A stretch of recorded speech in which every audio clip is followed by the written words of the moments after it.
అందరికీ నమస్కారం. నా పేరు బి రంగస్వామి. మాది కపట్రల గ్రామం, దేనకొండ మండలం, కర్నూలు జిల్లా.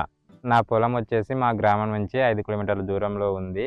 ఇది వచ్చేసి మా పొలం చుట్టూ కూడా ఎక్కువ కొండ ప్రాంతము, డ్రై ఏరియా.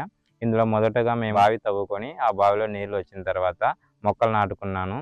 తర్వాత కొన్ని సంవత్సరాలకి బావి ఎండిపోవడం జరిగింది. ఆ ఎండిపోయిన తర్వాత బోర్ వేపించి మొత్తం డ్రిప్ ఇరిగేషన్ పెట్టి అన్ని మొక్కలు కూడా డ్రిప్ వేసుకొని నీరు పారించడం జరుగుతుంది. నాకు వచ్చేసి 13 ఎకరాల పొలం ఉందండి. ఆ 13 ఎకరాల పొలంలో కూడా నేను ఒకటే రకం మొక్కలు వేసుకోకుండా పలు రకాల పండ్ల మొక్కలు వేసుకున్నాను.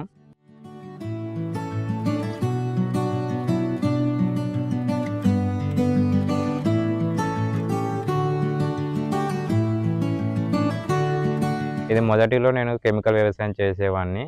గత 7 సంవత్సరాల నుంచి కూడా ప్రకృతి వ్యవసాయం చేయడం ప్రారంభించాను. ఎందుకు ప్రకృతి వ్యవసాయం చేయడం ప్రారంభించానంటే, ప్రకృతి వ్యవసాయం ద్వారా పండించినప్పుడు కూడా మొక్క బాగా పెరుగుతుంది, దిగుబడి కూడా బాగా ఉంటుంది, కాయ వచ్చేసి ముందుగా షైనింగ్ బాగా ఉంటుంది, ఎక్కువ రోజులు నిలవ ఉంటుంది. కాబట్టి నేను అందుకే ప్రకృతి వ్యవసాయం ఎన్నుకోవడం జరిగినది.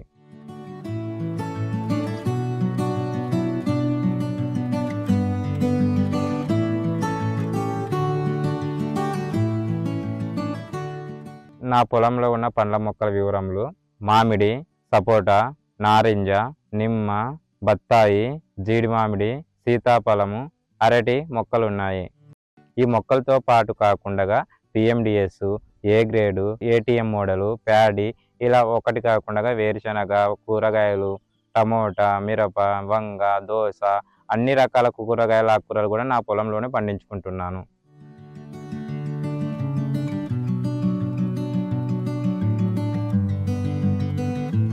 నేను వచ్చేసి నా పొలంలో పళ్ళ మొక్కలకి మళ్ళీ మోడల్స్కి వాడుతున్న కషాయాలు ఏంటంటే, ఎక్కువగా జీవామృతము, నీమాశ్రము, కొబ్బరి నీళ్ళు, పుల్లటి మజ్జిగ, దశపర్ణి కషాయము, పంచగవ్య ఇవి ఎక్కువగా వాడుతుంటారు నా పొలంలో.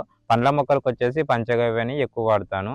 ఈ పంచగవ్య వచ్చేసి జీవామృతంతో పాటు కొబ్బరి నీళ్ళు కలిపి వాడతాను. ఇది వాడడం వల్ల ఏమవుతుందంటే, నాకు ఫ్లవరింగ్ అనేది డ్రాప్ ఎక్కువ అవ్వదు, అలాగే కాయ వచ్చేసి షైనింగ్ కూడా ఎక్కువ వస్తుంది. అందుకోసం ఈ పుల్లటి మజ్జిగని మళ్ళీ కొబ్బరి నీళ్ళని పంచగవ్యని వాడుతున్నాను.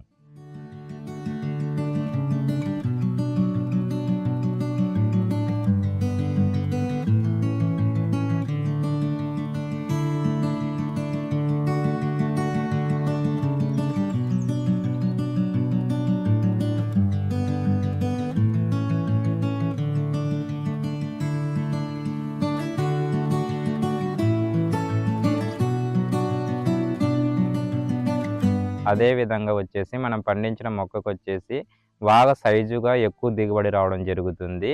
ఈ పళ్ళు వచ్చేసి మనకి ఎక్కువ రోజులు కూడా నిల్వ ఉంటాయి, షైనింగ్ కూడా ఎక్కువగా ఉంటుంది, చూడడానికి బాగా ఉంటుంది. హార్వెస్టింగ్ చేసినప్పుడు నాకు వచ్చేసి ఒక 40 మొక్కల దాకా ఉన్నాయి. ఇవి సపోటా. ఈ సపోటా వచ్చేసి హార్వెస్టింగ్ ఒక మొక్కకు వచ్చేసి 6 బాక్సుల దాకా తెగుతుంది. మొత్తం 240 బాక్సులు అవుతుంది. నేను ఒక్కోసారి రేట్ ఎక్కువ ఉన్నప్పుడు 50, 60, 70 కానీ వెళ్తాయి, రేట్ తక్కువ ఉన్నప్పుడు 30 కానీ వెళ్తాయి. సరాసరి వేసుకుంటే 40 రూపాయలు వేసుకున్నా నాకు ఒక 1,00,000 రూపాయల దగ్గర ఆదాయం వచ్చింది.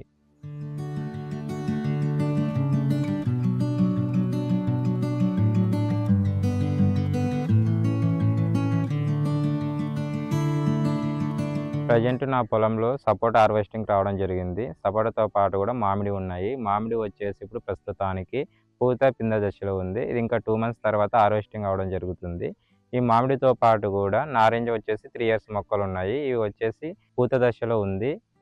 ఈ హార్వెస్టింగ్ చేసిన పండ్లను వచ్చేసి మా నాన్న ఒకేసారి ఎక్కువ మోతాదులో తీసుకోకుండా ఒకసారి 5 ట్రేలు 4 ట్రేలు తీసుకొని ఇంట్లో మాగవేస్తాడు. సాహస సిద్ధంగానే మాగవేస్తాడు. ఇవి మాగిన తర్వాత వచ్చేసి విలేజ్‌లోనే అమ్ముతాడు. ఈ విలేజ్‌లో అమ్మి ఇంకోటికొని అంగన్‌వాడికి ఇవ్వడము, వాళ్ళకి కూడా తీసుకెళ్తారు. కొంతమంది బయట వాళ్ళొచ్చి కూడా తీసుకెళ్తారు. మాక్సిమం ఊర్లోనే ఎక్కువ ఈ బండి పట్టుకొని ఊర్లో కేజీ 40-50 మధ్యలో అమ్మేస్తుంటాడు పళ్ళని.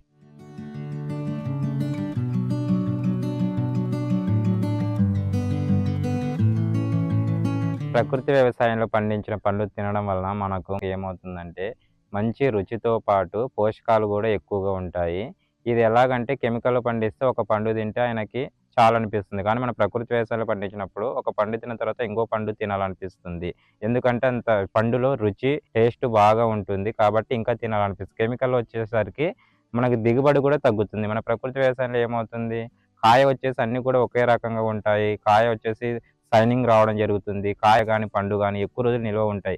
మన కెమికల్‌కొచ్చేసరికి ఏమవుతుందంటే ఎక్కువ రోజులు నిల్వ ఉండదు. అది కుళ్ళిపోవడం గాని, లోపల ఏదో ఒకటి జరగడం గాని పాడవుతుంది. మన ప్రకృతి వ్యవసాయంలో పండించిన పండు ఎక్కువ రోజులు దాంతో పోలిస్తే ఒక 4, 5 రోజులు కూడా ఎక్కువగా నిల్వ ఉంటుంది.